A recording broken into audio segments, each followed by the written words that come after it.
participants and let them log in Zoom on their phone, or else they won't get credit for it. Thank you so much, Jody. Very good point. So we're going to start off today. It is 1:03. We're going to be talking about claiming and feeding infants for today. And the first thing that we're always going to start off with is our non-discrimination statement. Okay. We are an equal opportunity provider. And this is the statement that you guys should have up at your centers and also in your employee handbooks and in your parent handbooks as well. So we're going to kick this right off. The benefits of claiming infants. When you claim infants, it is less costly and more convenient to the parents. Okay. Because you're going to be providing some of the components. It offers infants access to program benefits. Okay. This is a big one for USDA and for us because we want as many children to be receiving these program benefits as possible. It's minimal additional work on your part of the center. Okay. And remember, you already have to have a free and reduced price meal application on these infants. Okay. So whether you're claiming them or not, you still have to have that free and reduced priced application for these infants. And it means increased reimbursements to participating centers. Okay. Guys, we all know food and all of these items are not getting cheaper. They're getting more expensive. Okay. So that's what's a benefit to you. Here are the reimbursement rates. This is exactly what you're getting. These are effective July 1 through June 30th of each year. I just want to point out, these are from July 1 of 2022 through June 30th to 2023. Okay. So for breakfast, for every free child that eats breakfast, you're receiving $2.21. If they're classified as reduced, you're receiving $1.91. Even if they're above, you're still going to receive 45 cents for every above child that eats breakfast. For lunch, for free, you're going to receive, your reimbursement is $4.03, reduced $3.63, and above 47 cents. This is your reimbursements for lunch based on each category. For supplements means afternoon snack. So whether it's a regular snack or an after-school snack, for your snack, free, you're going to be receiving $1.18 per free child, okay, or free categorized child, 64 cents for reduced, and 19 cents for above, okay? This item right here, this line, you're going to receive 30 cents a day extra if you do not receive commodities from the government, and I don't believe in Louisiana we have anybody here that is receiving commodities. So what is this total? So for every free child that eats that you claim breakfast, lunch, and a snack for, you're receiving $7.42 per day, reduced is $6.18, and then your above is $1.11. So are you leaving money on the table? Okay, this is what we really want you to realize. So just as an estimate, okay, if you are not claiming infants at your center, I want to put this in a dollar amount that where you can actually see what you're doing. Okay. So free number of infants, you're going to receive $7.42. If you have 6 infants that are free, and I'm going to go ahead and assume 20 days a month, Monday through Friday. Okay. 3 meals a day, $890. Okay. 2 reduced infants and 1 above infant. So if you have 9 infants in your center, okay, in these categories, you are not benefiting from, you are potentially losing a maximum amount of $1,159.80 per month. Okay. And that's per month. If you want to extrapolate that further, you can do the math and times 12, and that's how much money you're missing out per year. So let's say you have a very small amount of infants. You just have 5 infants in your center, okay? And 4 of them qualify as free from the free and reduced price meal apps, and one of them is reduced, okay, you are leaving behind $717 a month. Okay, this is not a decision we can make for you.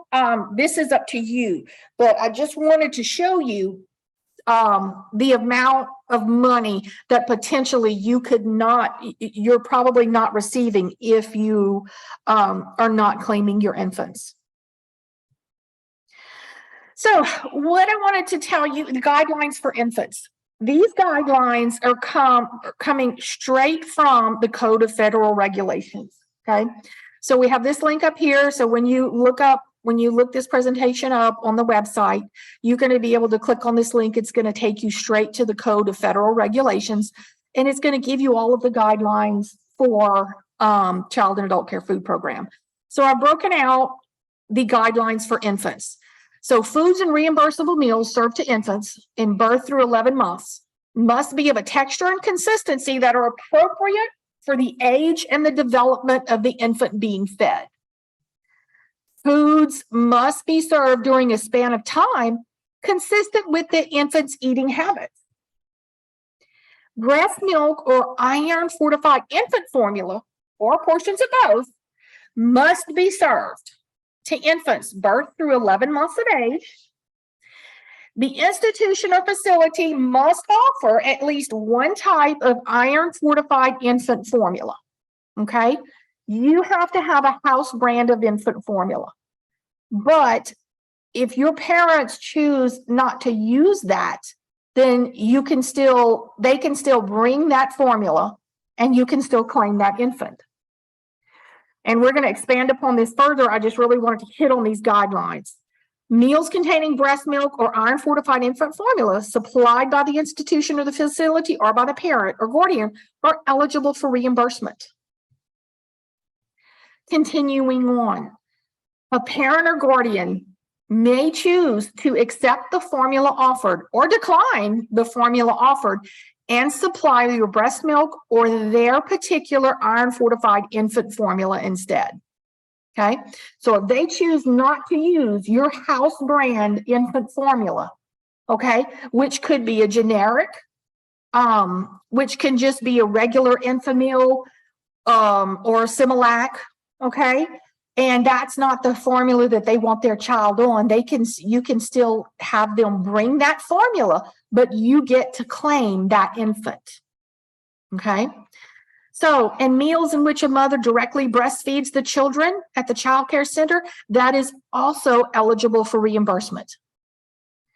So, when a parent or guardian choose to provide the breast milk or the formula that the infant is consuming solid foods, the institution or facility must supply the other required meal components in order for the meal to be reimbursable.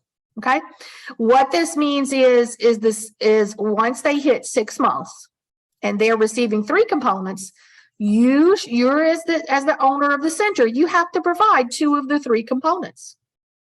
Okay, and I'm going to explain this further, but basically what this means is that if you have a house formula, okay, if they choose not to use that, they can bring their own formula and you can provide the other 2 components, which is more than likely an iron-fortified infant cereal and a fruit or a vegetable.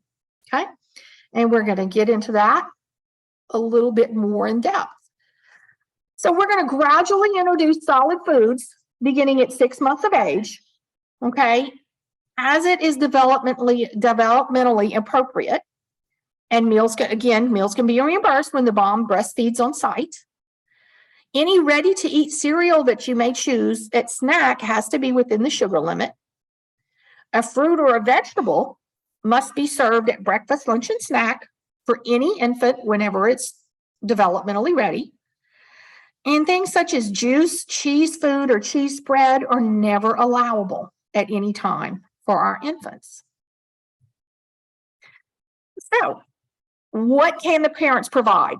When an infant is 0 to 5 months, the baby's only requirement is an iron-fortified formula or breast milk.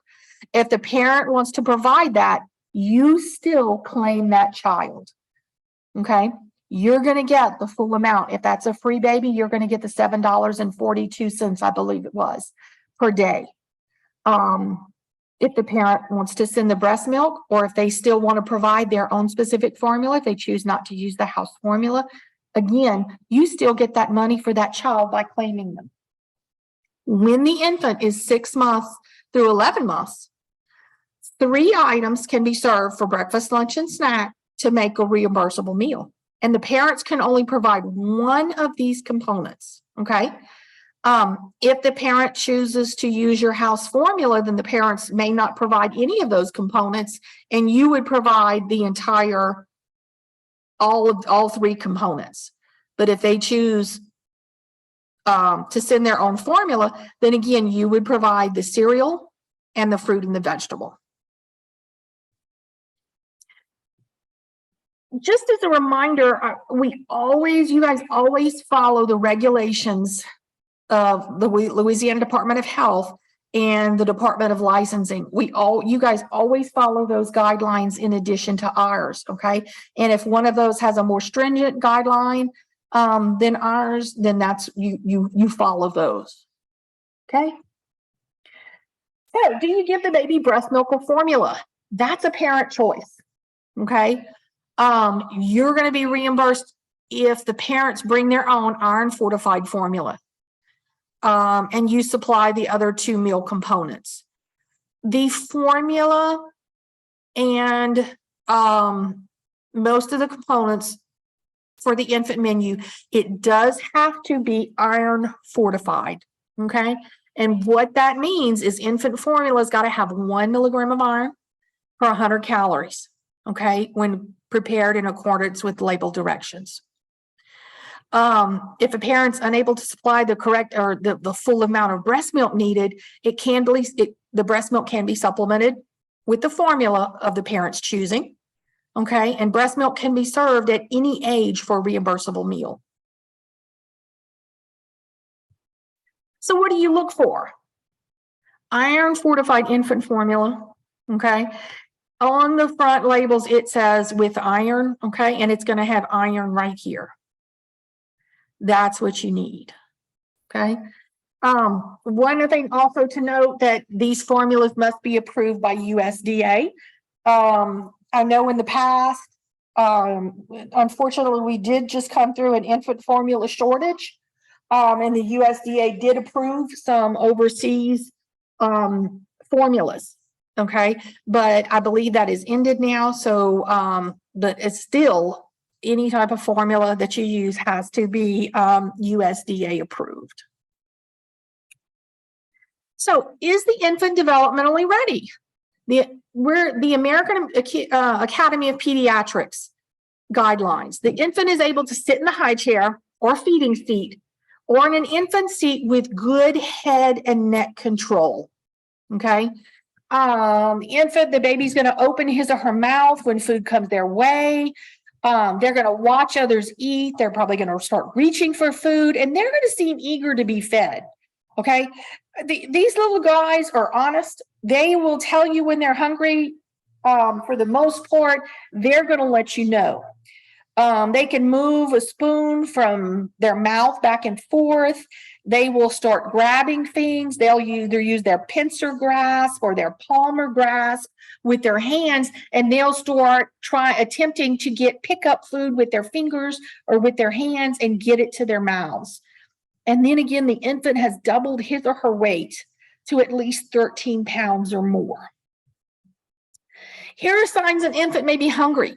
They're going to start making sucking noises, sucking on hands, fingers, or toes. They'll reach for a bottle. They'll start rooting. One thing we do want to point out is that crying is a late sign of hunger. Usually by the time that they start crying, they've been hungry for a little while, and you may have missed some other signs. Helpful tips. Offer a full minimum amount of breast milk or infant formula when the baby is hungry. Okay. Some of the babies may eat less than what you offer, and that's okay. Never force a baby to finish a bottle. And we know babies are fed on demand. Okay. So how do you feed the required amounts? The required amount is 4 to 6 ounces of breast milk or infant formula. Say the baby gets to your center at 8 o'clock in the morning and they've just eaten. Okay. So, but at 9 o'clock, they're getting a little bit fussy. So you try at feeding them with a bottle and they only take about 2 ounces. Okay. Because babies are fed on demand, you can try again and feed them again at 10 ounces, feed them the rest of it at 10 a.m. and still claim that meal. Okay. So you can still claim 1 meal. What Jody and I did right here, here is the link to the Feeding Infants in the CACFP. This is a very wonderful, very in-depth USDA publication about feeding infants. And we wanted to give you some information on pages 44 and 47 when you click on that link. That's going to give you the storage guidelines for breast milk and for formula. Okay, so you know how long the USDA recommends that you hold those. However, remember the other slide. If Louisiana Department of Health or licensing has more stringent guidelines, please follow the more stringent guidelines. So signs an infant may be getting full, okay? They're going to stop sucking or slow down. They may fall asleep. They'll turn that head away like our cute little baby in the picture. They'll seal the lips together. They're just not paying attention, okay? So their interest is elsewhere. They've gotten full. On our next slide, here is our actual menu worksheet for your infants. And we're going to go through this, and then I have an example to show you on the next slide. So you're going to list the date, and you're going to have one of these per day, and you're going to list your sponsor or your facility name right here. Up here in this little chart, this lists our abbreviations, okay? You're going to list the children's names right here. Then you're going to list what's happening right here. You're going to put a P in this space if it's the parent provided formula or breast milk. You're going to put a C in this space if it's a center provided formula or breast milk. You will put BMM if the mother feeds, that stands for breast milk mom, if the mother feeds on site. So from birth through 5 months, again, the only thing that the USDA is recommending, and American Academy of Pediatrics, birth through 5 months is breast milk or formula. So that's what they'll be served here. And you're going to write the amount of the bottles that they receive, not the amounts of what they actually take. Okay. That's a little bit of overkill. All you're going to write is the amounts of the bottles. Okay. And you can claim, again, three meals or 3 times per day. So this can be a breakfast. This can be an AM or a PM snack. And this can be a lunch. Okay. Babies are fed on demand. If you have a child that doesn't get there, if you're staying open later and you have a mom that's a nurse and she's working the 11 to 7 shift, then when she gets there at 11, that would be that child's breakfast. Okay. Then lunch or a PM snack, or that might be the morning snack. Again, you have babies are fed on demand, not necessarily in the time frames that are listed on your applications. You may feed the rest of the 1-year-olds on up at your meal times for breakfast, lunch, and snack. But again, these babies are fed on demand. So this is the category, this is the columns for your children 6 through 11 months. You're going to list their names. Again, you'll put the same abbreviations right here. And this is their formula or breast milk. You'll put the amounts in their bottles. This is where the components start coming in. So, and this gets kind of in detail, and we're going to spend a little bit of time on this. They're going to get 3 components. This is one. This column right here is the second component, and this is the third. At these 3 meal times, when it's developmentally ready. Okay. So for example, if you have a brand new child that is 6 months old and 2 days, you're going to list them right here. And then you're going to put the amount of formula or breast milk.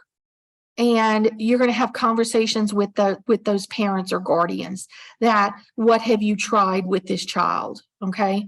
Would you start them out having dry beans? Probably not. They're going to start out probably with some iron-fortified infant rice cereal. So you're going to have the amount right here and a rice cereal.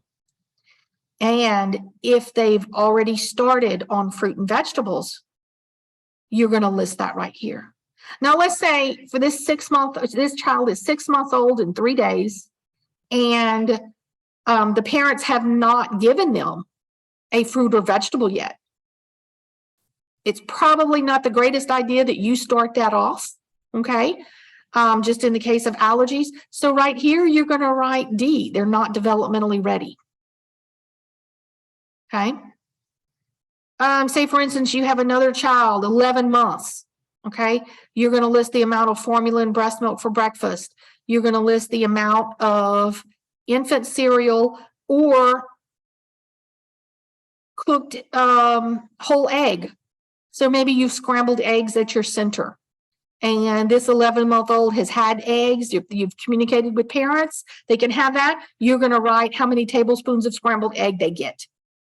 Okay. And then for the fruit or the vegetable, this child has had bananas.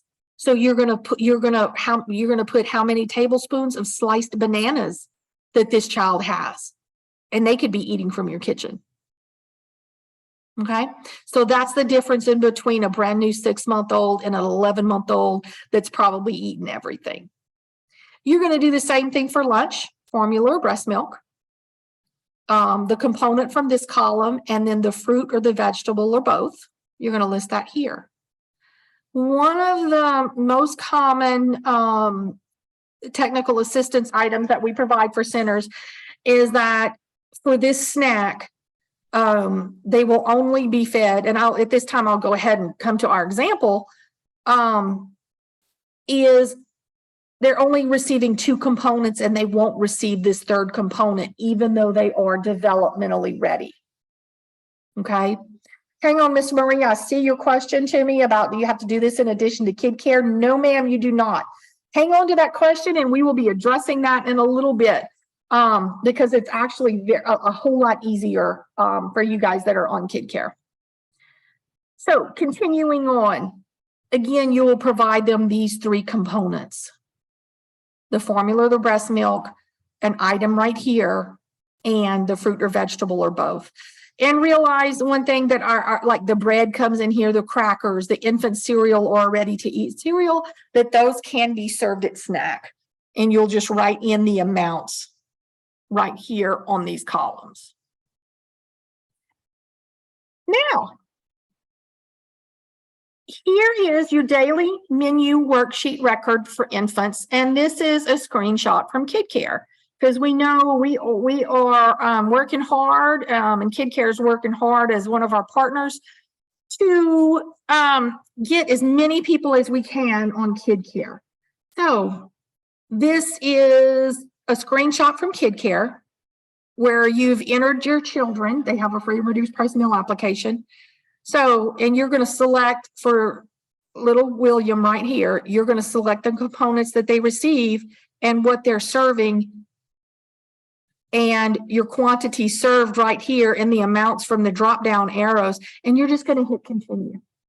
Okay. And that will show up on your menu worksheet. That's how, and this is the report, that's how you do your menu worksheets for them. Okay, because it's actually a whole lot easier. Highlights. Okay, again, we're just a real quick review.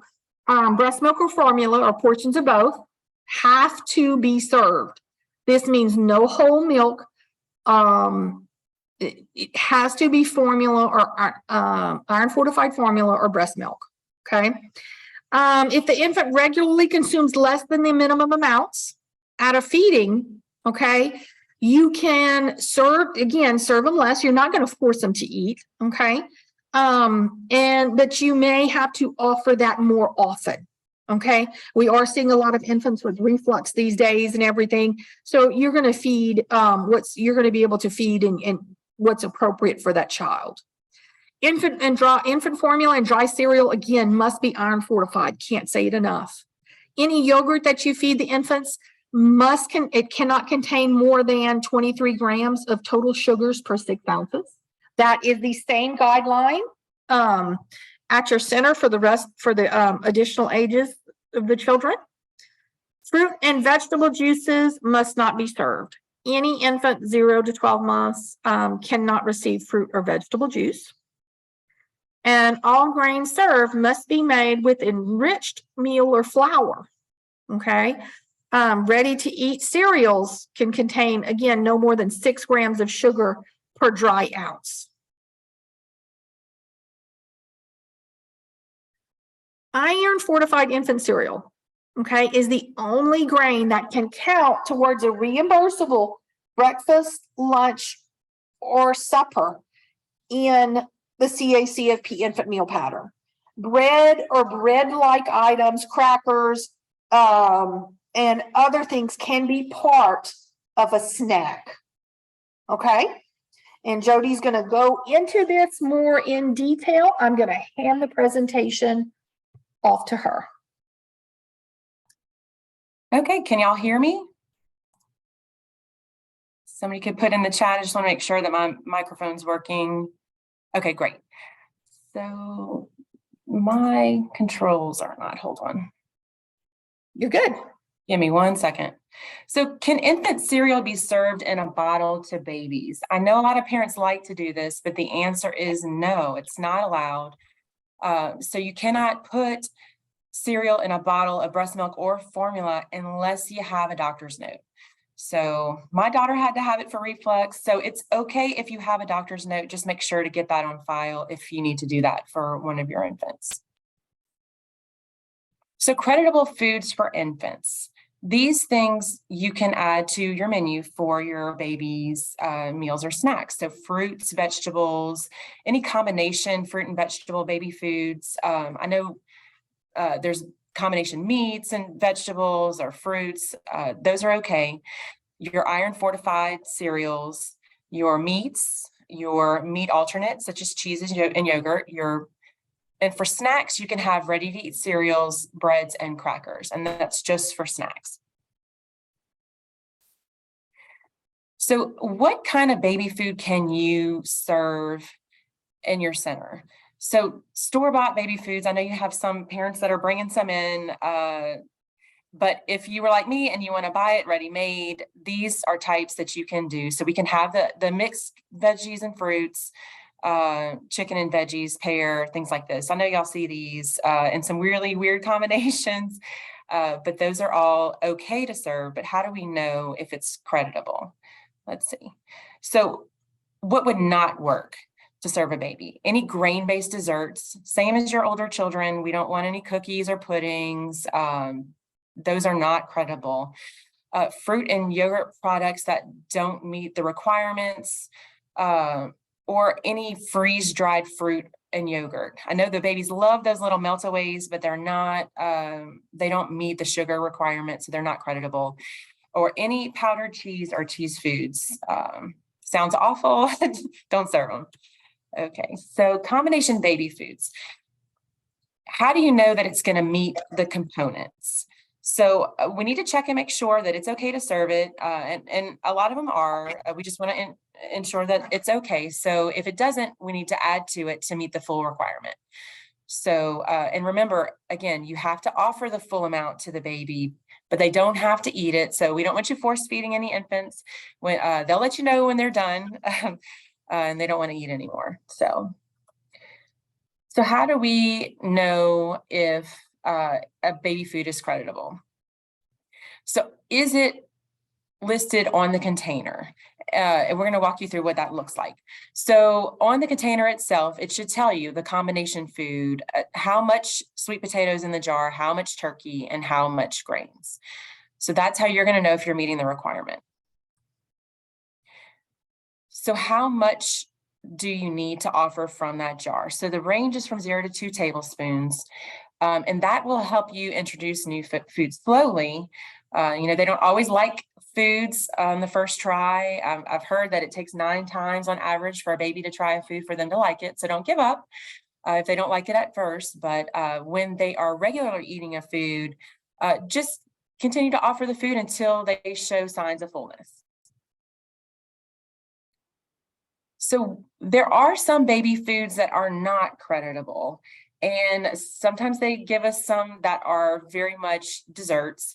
And so you just need to be cognizant of that. This one has, these are 2 examples of what we would consider desserts that would not meet the fruit component.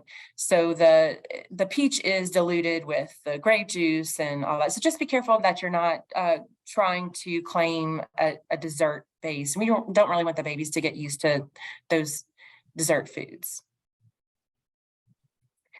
So sometimes they put on the package percentages instead of ounces. So you're going to have to do a little bit of math to make sure that you are crediting or feeding enough of the correct amount. So you're just going to have to convert, unfortunately, to make sure that you're feeding enough ounces of a certain component.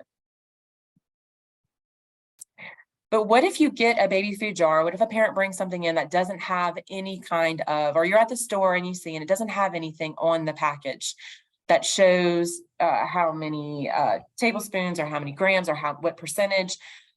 That's only going to be creditable if you get more information from the manufacturer. So you would have to request a product formulation statement from that manufacturer to see if you're feeding enough of that component to be able to use that food item.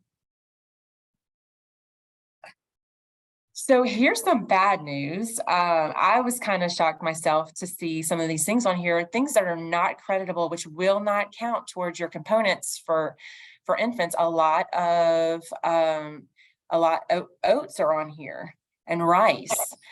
And the reason that is that they're not fortified, they're not iron fortified. So what you can do is serve these as extra components, but they won't count towards your component for the day. So any pastas is not going to count for an infant.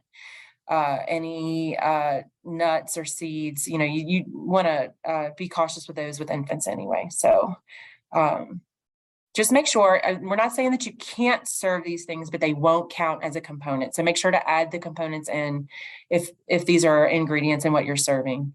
Hey, Jody. Yes. Tell them your beans and rice example. So a lot of centers serve red beans and rice. It is Louisiana, and the older babies love red beans and rice. The beans will count for your meat alternate, but the rice doesn't count as a component. So you need to just meet your components with another area. So go ahead, feed them the beans, but just make sure that you have something to cover you on your grain if you're trying to use rice. Doesn't count for a grain for an infant. So just a reminder, any of the infant cereals or grains that you give to the infants need to be iron fortified. So, and also watch your sugar. We don't want to give them the same, we don't want to give them extra sugar. So it's the same sugar limits that you have for your older children, 6 grams of sugar per dry ounce, no more than that. So make sure that all the grains that you serve an infant are enriched, fortified, or whole grain rich. So just make sure before you serve a store-bought combination food, read the label. Make sure that it meets the component requirement before you buy it. We'd hate to see you waste some money on that. And if you really want to serve the food and it doesn't have information, contact the manufacturer to get the product formulation statement, excuse me, to be able to credit that food and keep that in a file for your review. Just like you're seeing labels, keep your product formulation statement for your infants in the same place you put those. So also just a helpful tip, if you're going to give combination baby foods, introduce the ingredients separately first. So if it's turkey and green beans, make sure to try turkey separately and green beans separately. And if they can tolerate those, then you can do the combination food. But you definitely don't want to give a combination food if you haven't tried the ingredients separately first. So also choking hazards, make sure infants, they don't have teeth, a lot of them. And so you want to make sure that what you're giving them is appropriate and not a choking hazard. So tiny pieces, no larger than a half an inch, and follow your licensing guidelines again on choking hazards. And please don't offer babies crackers that have seeds and nuts in them.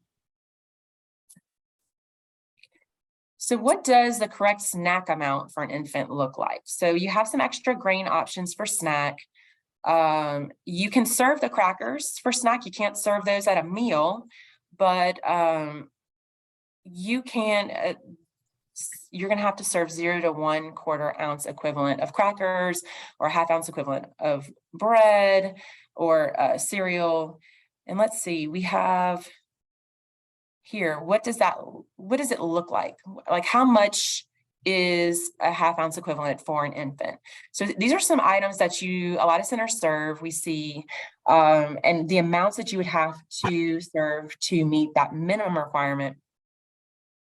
Now, remember, the babies don't have to eat the full amount. We definitely don't want you to force feed them, but this is what a 1/2 ounce equivalent looks like about a half a biscuit or a half a pancake, or, 3/4 of a tortilla, just a half a waffle. It's not an excessive amount, but these are some ideas for you to meet that grain component for snack. Now, remember, for the grain component for a meal, so a breakfast, a lunch, or a supper, Iron-Fortified infant cereal is your only option, and the rest can be served for your snack component. So some more 1/4 ounce equivalents for you. These are just some examples. If you're serving animal crackers or the little cheese nips or graham crackers, things that we see often a lot of times are Ritz crackers here. These are or saltines. It's about 2 saltines or a 1/2 of a graham cracker. So just check your ounce equivalents and make sure that you're serving enough. I know babies tend to eat a lot of grains if you let them. So we typically don't see a shortage of grains, but here's just to give you an idea of what the minimum requirements are. So how can you be reimbursed for infants? So we definitely want you claiming your infants. We don't want you leaving money on the table. And if you're offering food service to your older children, you should be offering food service to your infants as well. So as long as you meet all the required food components and the foods are reimbursable, claim your babies. They have to have enrollment forms. Also, we want you to claim those babies. So also to note, you can split them up. We don't, babies are the only age group that we don't require to eat on a schedule. So don't force feed them at 9 o'clock. If your meal time is 9 o'clock, let them guide you on when they want to eat, but just make sure to get those components in, and you can claim them regardless of the time that they're being fed. And they don't have to eat the full amount. I can't say that enough. We definitely don't want a baby being force fed. That's not fun for anybody. And so once you're feeding the right foods, which we know you guys are already, and you meet the components and you are filling out your, if they have free and reduced applications, we have your menus and your menu worksheets, claim add your infants to your meal count and attendance sheet. We want you to claim those babies. So this is what our paper forms look like. And again, if you have kid care, you don't need to do these paper forms. But if you haven't transitioned over yet and you want to claim infants, this is what you need to, and this is the documentation that we're going to look for as reviewers when we come out to make sure that you're doing it correctly. You need your meal free and reduced price forms. Sorry, your menu worksheets, I cannot even read what that says. So your infant menu worksheets and your X sheet right here. So your menus, your meal counts, your X sheets. If you're ready to transition over to kid care, this is what you need to do. So it's a whole lot easier, which is why we recommend that everybody get onto their training and start the transition, you have free and reduced forms. This is what a Kid Care e-form looks like. And this is what your infant menu worksheet looks like. So you just click them in the system. And for those of you who have been using Kid Care, you do their attendance and say, hey, William Faulkner is here and this is what I gave him. So you just add that onto your Kid Care. So I see a question in the chat really quickly about getting into the trainings for Kid Care. And I'd like to ask our Kid Care representative on the line, if you wouldn't mind typing in the email address into the chat that you want them to send a request for training, if you don't mind. Thought I saw Jordan. Thank you, Jordan. Okay.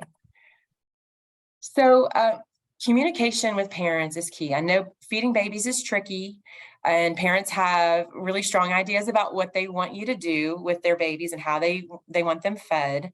So you have to guide the process, and they're really looking to you guys for advice. A lot of parents do on when to feed solid foods.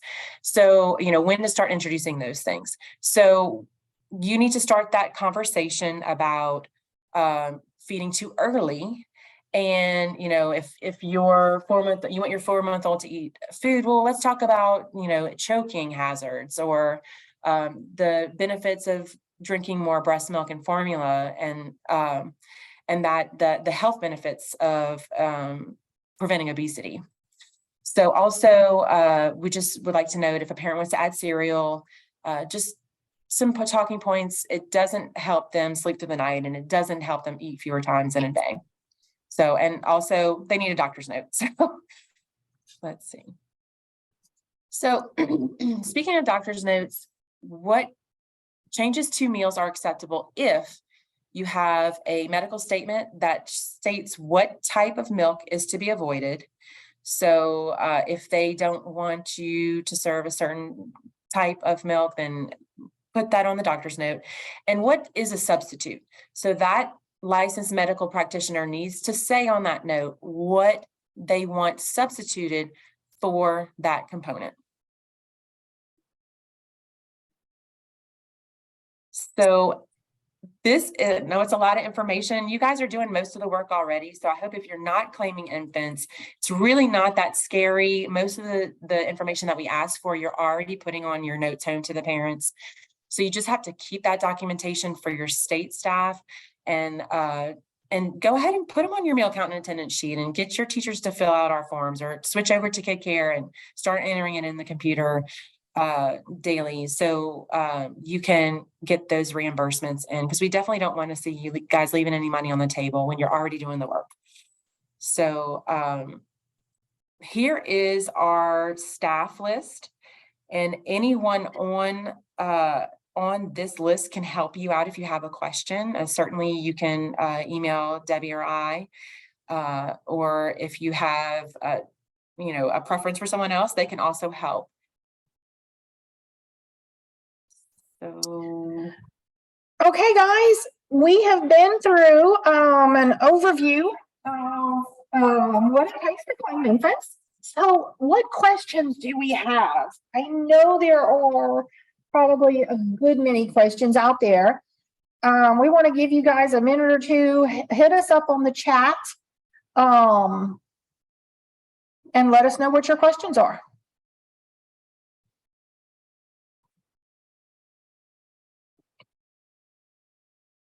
did we mention that if you're doing the Kid Care system that you do not need to do the paper forms in addition to that? I'd like to reiterate that. Yes. They have a new training. I know a lot of y'all went through Zoom trainings with Kid Care, and they have a new training called Guide CX for Kid Care, or if you have multi-sites, it's Guide CX for CX. And it's a great training tool. We've done it as a state staff, and I find that you can do it at your own pace, and you can ask questions if you run into any problems, and they're very good about getting back with you. I know Jordan's on the training, and she's been amazing. So thank you, Jordan. And so I just can't say enough. go ahead and email success@kidcare.com. If you would like to get on the guide trainings and start doing that. And once you get through those and you start doing all of the steps on KidCare, you can ditch our paper forms for the most part. There's maybe one or two forms that that can't be, like our inventory. But other than that, it's a great system, and it's eliminating a lot of the problems that we've seen out in the field. So I highly suggest that you guys go out. It doesn't let you make mistakes. So I love it. Okay, Ms. Moither, how can you introduce KidCare to you to your admin? Is I'm assuming that you mean your administrator or your executive director or your owner? Yes, okay. They should be receiving emails. They should have received some emails already. If they're not, please email success@kidcare.com. So we can make sure that you guys are on the list so they can start taking a look at the self-guided trainings. And one thing that I do want to mention is that to be on the KidCare platform, it is free to all of our participants. The state of Louisiana is picking up the cost of that to run this program, just as we provide the paper forms. State of Louisiana is also paying all the bills for our participants to be a part of KidCare. So, Ms. Christie, you have 9 to 11 months olds that eat breakfast with the older kids. And one of your breakfast items is cheese toast. Do you want to take that, Jody? Yeah, so breakfast is considered a meal. So the only creditable grain for a breakfast, unfortunately, is a iron-fortified cereal. But you can, remember, split up the components. You can serve that for snack.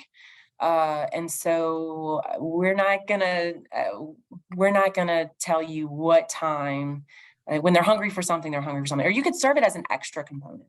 Just remember, you have to feed them the minimum components. So add some cereal in and give them the toast. Jody, one other thing is that the bread could be extra, and the cheese that you're using, if you're using 100% cheese, a creditable cheese, okay, it's not a processed cheese, it's not a cheese product. If you're using a creditable cheese, that cheese can serve as that center component. I'm going to go back a little bit. I apologize. We can go back, but at a breakfast, again, 0 to 2 ounces of cheese would count for the center component right here. And please serve them a fruit or a vegetable, so they would get a bottle of formula. As long as your cheese is creditable, then that would count for right here, and then serve them a fruit, and the bread would just be extra.